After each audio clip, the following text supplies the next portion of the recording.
At 10:17 this morning, we received a call of a orange plume in the air. Fire responded along with our agency. Upon arrival, working with the fire department, we made the decision to go ahead and put a shelter in place at the Mount Tabor Elementary School and the businesses that were in that area, just for precautionary reasons. We worked with the plant here to determine what the cause was and what the release was. That was the scene up in New Albany, Indiana, and the fire groups came out. Emergency management headed by Mr. Barrow there. We're discussing this, an impromptu press conference, because look, there's orange gaseous fumes in the air.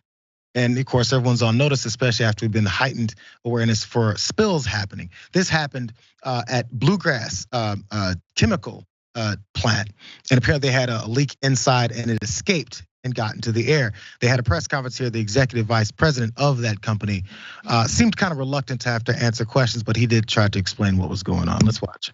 We had a reactor that reacted at a rate faster than normal. This morning, the reaction was proceeding at a rate that we could not get it to the scrubbers quickly enough, and it filled up our building. And after it filled our building, of course, it released into the air and wafted through the air until we could get the reaction under control and get things back to a state of normalcy. The actual quantity so far is undetermined. We have an internal investigation going on, but the pollutant is just oxides of nitrogen. They are a common byproduct of what we do here. That's nitrating metals. We make a line of metal nitrate solutions that are used for everything.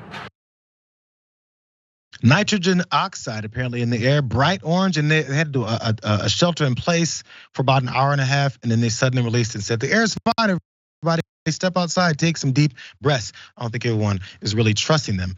I want to play his lack of wanting to answer these questions because they peppered him with, I think, some pretty good questions, and he didn't seem too happy about it. This last piece. When it comes to breathing in, is that chemical okay? How do you define that? Well, NOx is a pollutant, so no pollutant's good to breathe in, needless to say.